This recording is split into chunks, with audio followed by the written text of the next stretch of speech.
Movie की शुरुआत में हम इस मूवी के मेन कैरेक्टर डिलन को देखते हैं। वो अपने ऑफिस में काम कर रहा होता है, पर तभी उसे उसकी गर्लफ्रेंड का कॉल आता है और वो उसे मिलने के लिए बुलाती है।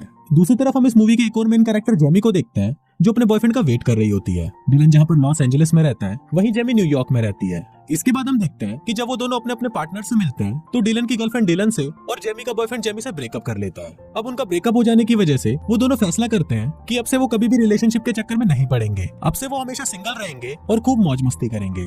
जेमी एक कंपनी के लिए लोगों को रिक्रूट करने का काम करती थी, इसलिए वो डिलन को GQ मैगजीन कंपनी में इंटरव्यू देने के लिए न्यूयॉर्क बुलाती है। दरअसल डिलन अपने काम में बहुत अच्छा था, इसलिए जेमी चाहती थी कि डिलन किसी भी हालत में GQ मैगजीन में काम करे और डिलन को इस कंपनी में लगवाने के बदले जेमी को अच्छा खासा कमीशन भी मिल रहा था। इसके बाद जेमी डिलन को पिकअप करने के लिए एयरपोर्ट पर जाती है। फिर जब वो टैक्सी में बैठकर वापस आ रहे होते हैं, तब डिलन जेमी को बोलता है कि मुझे नहीं लगता कि मैं इस कंपनी में काम करने के काबिल हूँ। पर इस पर जेमी उसे बोलती है कि तुम अपने काम में बहुत अच्छे हो और तुम इस इंटरव्यू को भी आसानी से पास कर लोगे। अब जेमी के इतने समझाने पर डिलन इंटरव्यू देने के लिए मान जाता है और इंटरव्यू देने के बाद उसकी उस कंपनी में जॉब भी लग जाती है। अब जॉब मिलने के बाद भी डिलन इसी खुश नहीं था और वो जेमी को बोलता है कि एक जॉब की वजह से वो अपनी लाइफ को बदल नहीं सकता। दरअसल डिलन को न्यूयॉर्क शहर कुछ खास पसंद नहीं आ रहा था। इसके बाद जेमी डिलन को अपने साथ लेकर जाती है और उसे न्यूयॉर्क शहर की सबसे अच्छी जगह दिखाती है। अब डिलन ये देखकर बहुत खुश हो जाता है, क्योंकि ये शहर उससे काफी अलग था जो उसने टीवी में देखा था। इसलिए अब वो उस कंपनी में काम करने के लिए राजी हो जाता है। अगले दिन डिलन और जेनी लंच करने के लिए बाहर जाते हैं और वहाँ पर वो दोनों एक दूसरे को अपनी अपनी ब्रेकअप की स्टोरी के बारे में बताते हैं। इसके बाद जेमी डिलन को अगले दिन अपने घर पर होने वाली पार्टी के लिए इनवाइट करती है। फिर अगले दिन डिलन जेमी के घर पर आता है और वो दोनों पार्टी में काफी एंजॉय करते हैं। अब धीरे धीरे जेमी और डिलन एक दूसरे के नजदीक आते जाते हैं और उन दोनों की दोस्ती भी गहरी होती जाती है।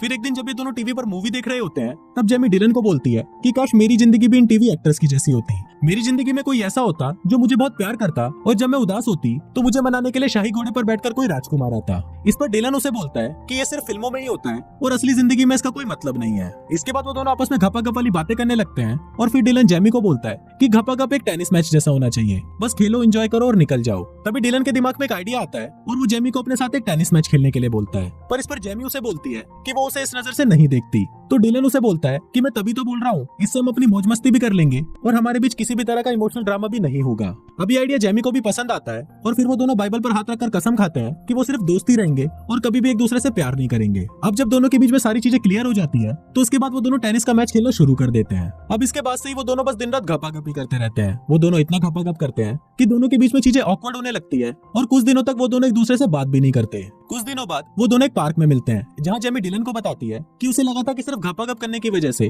उन दोनों की दोस्ती में कोई फर्क नहीं पड़ेगा, पर उसे लगता है कि फर्क पड़ रहा है और इस वजह से अब से हम ये सब नहीं करेंगे। पर अगले ही दिन से वो दोनों अपने आप को रोक नहीं पाते और फिर से टेनिस मैच खेलना शुरू कर देते हैं। अब ऐसे ही कुछ दिन और निकल जाते हैं और ये दोनों बस दिन रात टेनिस मैच ही खेलते रहते हैं।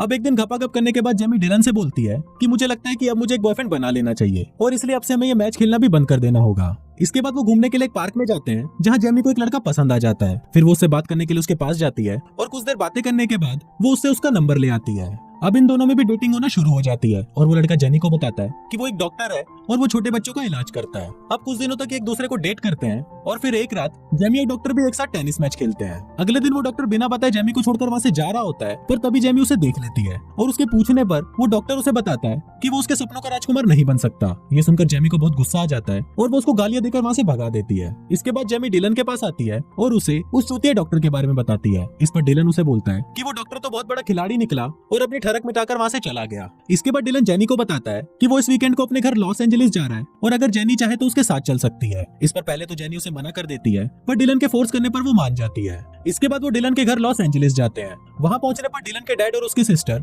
डिलन और जेमी को साथ देखकर बहुत खुश होते हैं। यहाँ पर हमें ये भी पता चलता है कि डिलन के डैड को अल्जाइमर की बीमारी है, जिस वजह से वो चीजों को बार बार भूल जाते हैं। इसके बाद हम देखते हैं कि जेमी और डिलन की सिस्टर आपस में बातें कर रही होती है, जहाँ वो जेमी को डिलन के बचपन की फोटोज दिखाती है।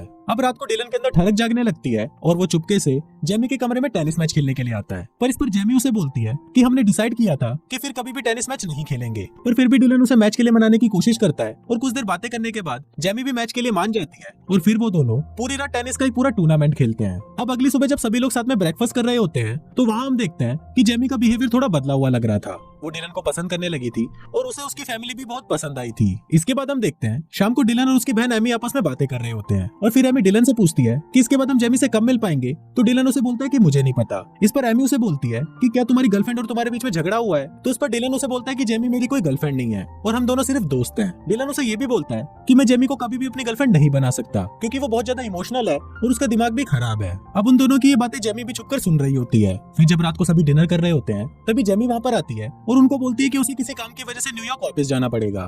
दरअसल उसे डिलन की बातों से बहुत बुरा लगा था, इसलिए वो वापस जा रही थी। फिर वहाँ पर सभी लोग उसे रोकने की बहुत कोशिश करते हैं पर वो नहीं रुकती। फिर इसके कुछ दिनों बाद डिलन भी वापस न्यूयॉर्क आ जाता है। वहाँ वो जेमी से कांटेक्ट करने की बहुत कोशिश करता है पर जेमी उसे कोई जवाब नहीं देती। कुछ दिनों बाद डिलन फिर से जेमी को कांटेक्ट करने की कोशिश करता है पर जेमी अभी भी उसका कोई जवाब नहीं दे रही थी। इस पर डिलन को याद आता है कि शायद जेमी अपनी फेवरेट जगह पर हो सकती है जहाँ पर वो अक्सर जाया करती है। और फिर जब डिलन उस जगह पर जाता है तो वहाँ पर जेमी अकेली बैठी हुई होती है। फिर डिलन जेमी से माफी मांगता है तो जेमी उसे बोलती है कि तुम एक अच्छे दोस्त नहीं हो क्योंकि दोस्त एक दूसरे की बुराई नहीं करते हैं। अब यहाँ पर उन दोनों में बहस हो जाती है और वो दोनों अलग हो जाते हैं। अब इसके कुछ दिनों बाद हम देखते हैं कि जेमी की मॉम उसे समझा रही होती है कि जो गलती उन्होंने की है वो गलती वो ना करे। जेमी की मॉम उसे बोलती है कि मेरी जिंदगी में बहुत सारे लड़के आए लेकिन तुम्हारे डैड उनमें सबसे अच्छे थे, लेकिन ये बात मैंने समझने में बहुत देर कर दी। पर तुम ये गलती मत करना नहीं तो तुम मेरे जैसे अकेली ही रह जाओगी। दूसरी तरफ अगले दिन डिलन अपने डैड को एयरपोर्ट से पिक करने जाता है जो उसके घर पर कुछ दिनों के लिए रहने आए थे। यहाँ पर उसके डैड उसे बताते हैं कि जब मैं नेवी में था तो मेरी जिंदगी में एक लड़की आई थी जो मुझसे बहुत प्यार करती थी